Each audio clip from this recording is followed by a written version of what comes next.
we are here today with the State Secretary from Switzerland, Ms. Helene. Excellency, you are here and you have been participating with the delegation and also discussing lots of things like bilateral relation with India, Switzerland. Also, you see that how the European Union is also going through. So I wanted to begin my discussion with that how do you see being a part of this, and you have the observer status, that in B20, in G20. Yes. So I just wanted to clarify on that also. Yes, so, thank you very much. It's absolutely wonderful to be in Delhi. I, as you mentioned, started off at the G20 Trade Minister meeting in Jaipur. Was my first time. I really enjoyed it. Switzerland is not formally a member of G20. Right. Although we're the 20th largest market, so I think technically we would qualify, but graciously the Indian presidency has invited Switzerland to participate in certain topics, certain discussions. And observatory status, I heard about it. Yeah, it's not an observatory status per se, it's the G20 presidency each year that decides to invite certain countries, and we've been invited also last year by Indonesia, and so this year we felt very grateful to the Indian presidency that they invited us again to certain topics, finance, health, and then of course trade and investment, which is a key topic for Switzerland. Yeah, and Switzerland is known for the intellectual property and the knowledge and this high-end kind of solution in the technology and also in the banking sector. So how do you see that India will benefit by being here as a policy maker or a person who can suggest what are the changes required, not only for India, also the member countries of G20 or B20? I think we can partner up quite meaningfully with India, because India, as far as I see it, is on an amazing journey. This is really, as you know, some people say, the century of India.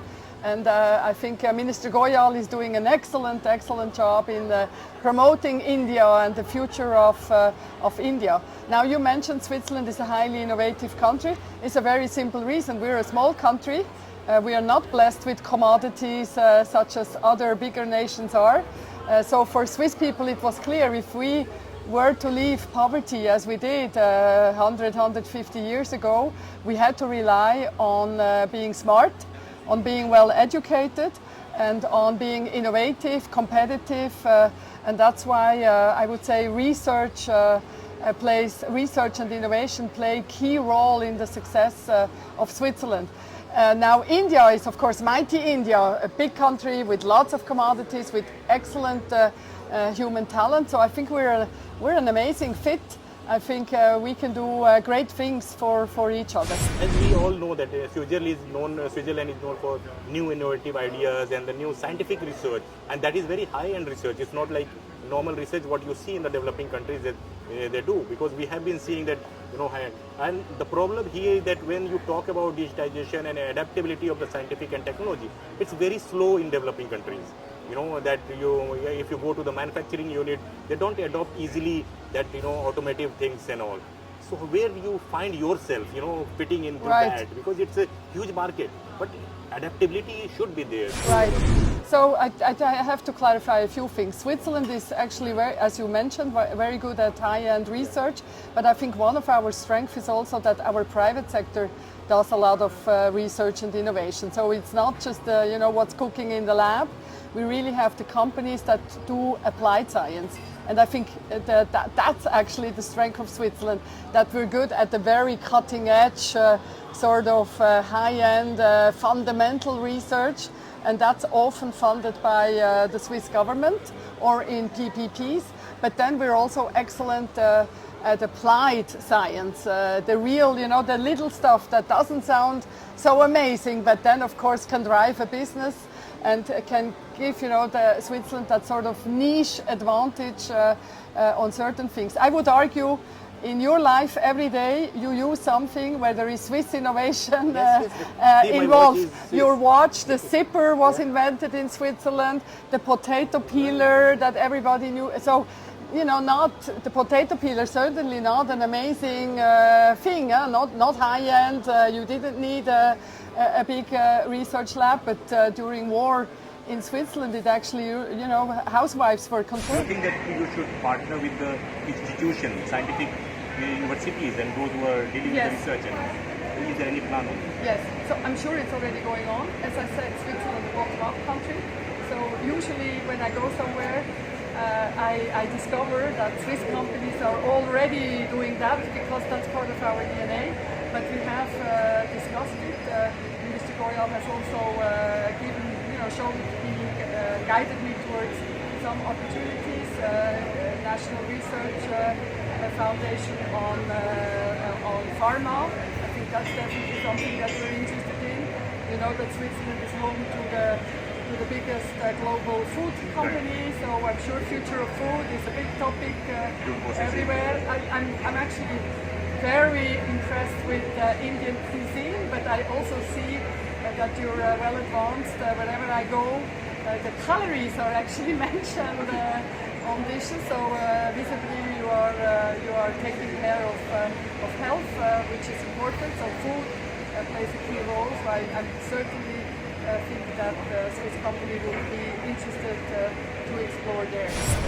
Thank you, Excellency. And at the end, I want your suggestion to the Indian government Yes.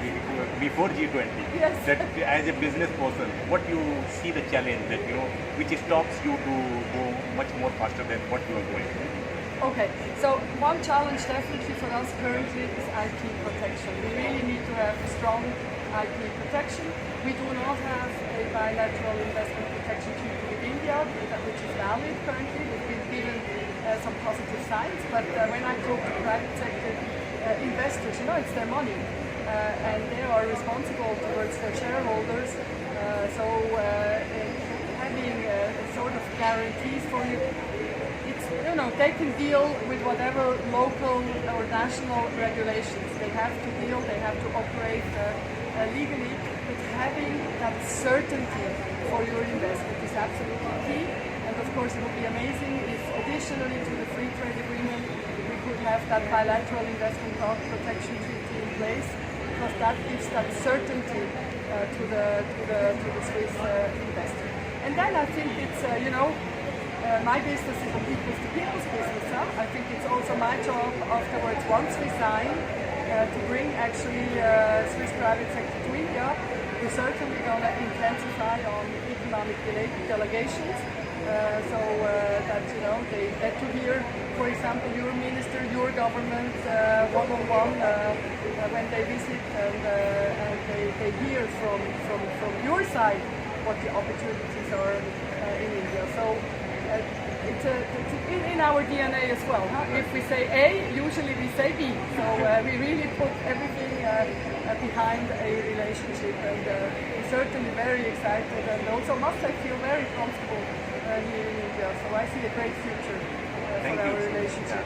I hope so, and I hope that your visit is going to bring this relationship to the new level, and we see lots of more engagement, and we hope that new businessmen from in Switzerland and also from India to Switzerland, they exchange their best of what they are doing.